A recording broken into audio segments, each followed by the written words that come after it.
Good morning, good afternoon, or good evening, depending on where you are tuning in from today.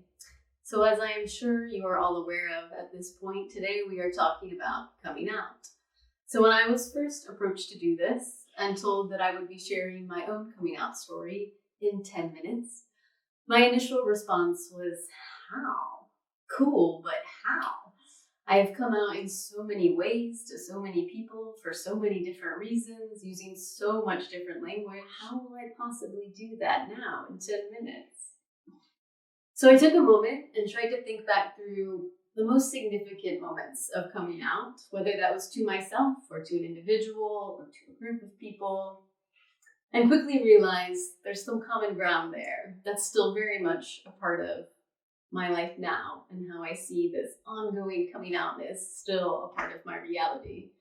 And that is this incredibly complex, complicated relationship between language and identity formation. So the words that we use to come out through and with, and how those words shift and change over time. I remember when I was a teenager, one day my therapist said, "Charli, I'm so glad you're coming to terms with all this gender and sexuality stuff." And of course I threw my hands in the air and said, "No, don't you get it? That's the whole point. I don't want to come to terms. I don't want any of this." And so there's something in that friction with language that's always been there in these coming out moments. That's felt, this language of coming out has felt so liberating, but then at times also still so alienating.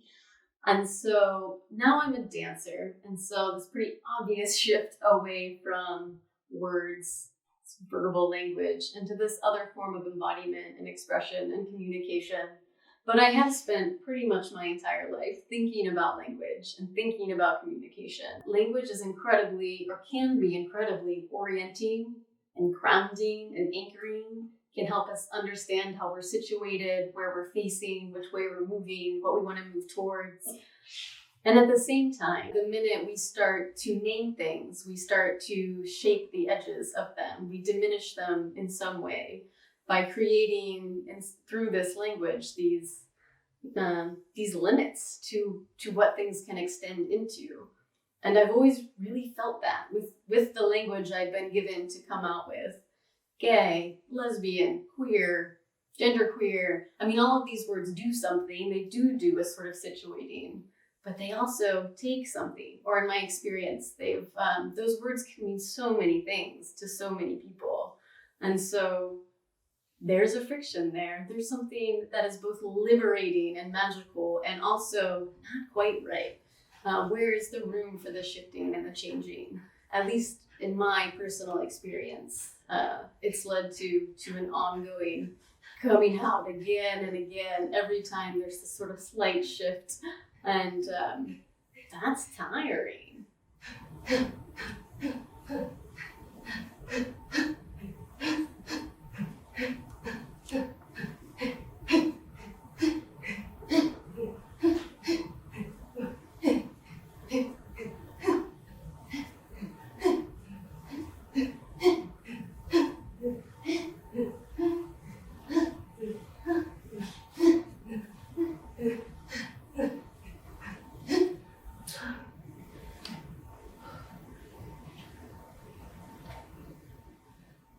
So once I started putting it together that I was a little bit different than everyone else around me, which I guess it started around middle school, that I really started to notice that the way that I talked about certain things garnered some very inquisitive and disapproving looks from others, is when I guess I could say I started going back into the closet that I didn't know I was out of yet.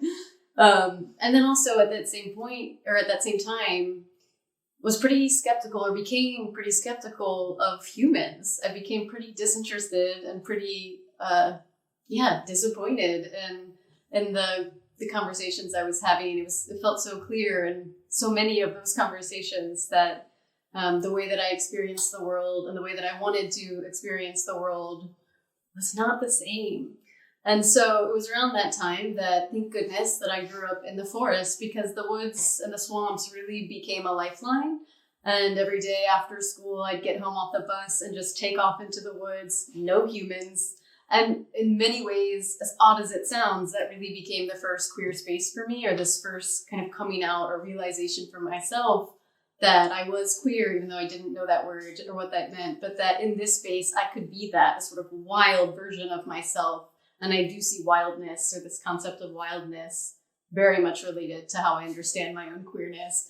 And then in these spaces, I could be that. I could be this sort of gender deviant, erotic, wild kid. And in some ways, also, this sounds pretty bizarre, but that feeling is really what I came to know in maybe my early 20s, going out to queer bars, queer dance clubs. It was a very similar energy, the kind of wildness of being in the forest, with then what I came to understand in my 20s as this queer nightlife, or this energy of being sweaty and dancing with other people at 3 a.m.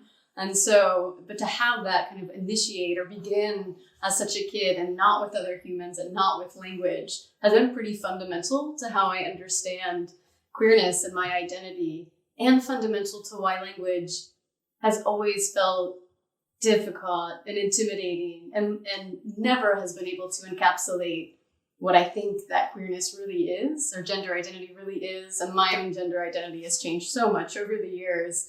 And so, what language can keep up with that, or what language can enable the kind of expanse of what I want those things to be for me. And so over the years, I came out as a lesbian first, I guess. And then, there was a moment that I was like, well, I'm not sure I'm a girl, so I guess I'm not a lesbian anymore.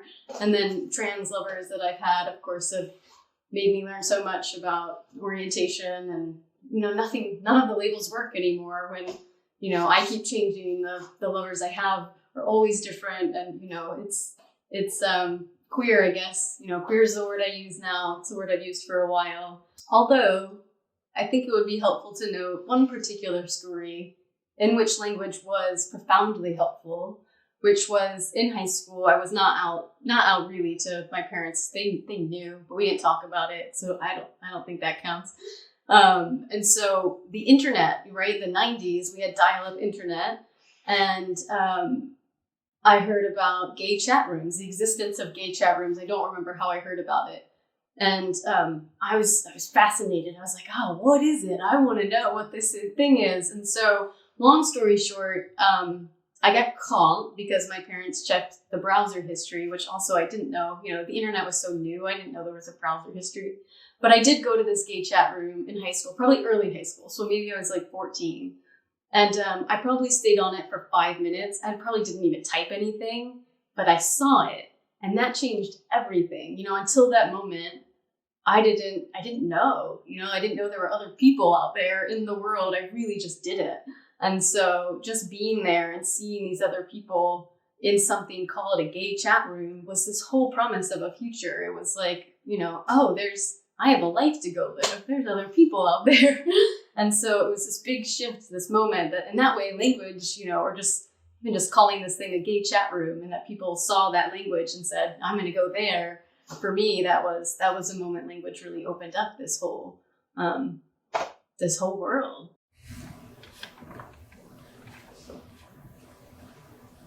I'm going to be a marine biologist. I'm going to be a dolphin trainer,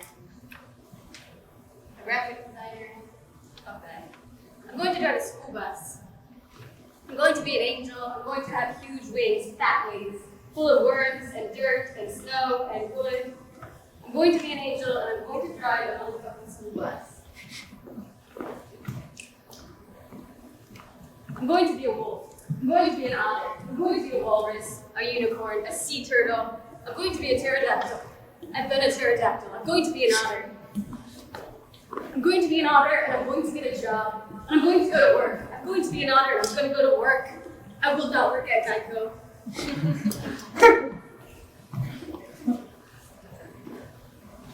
I'm going to be a mother.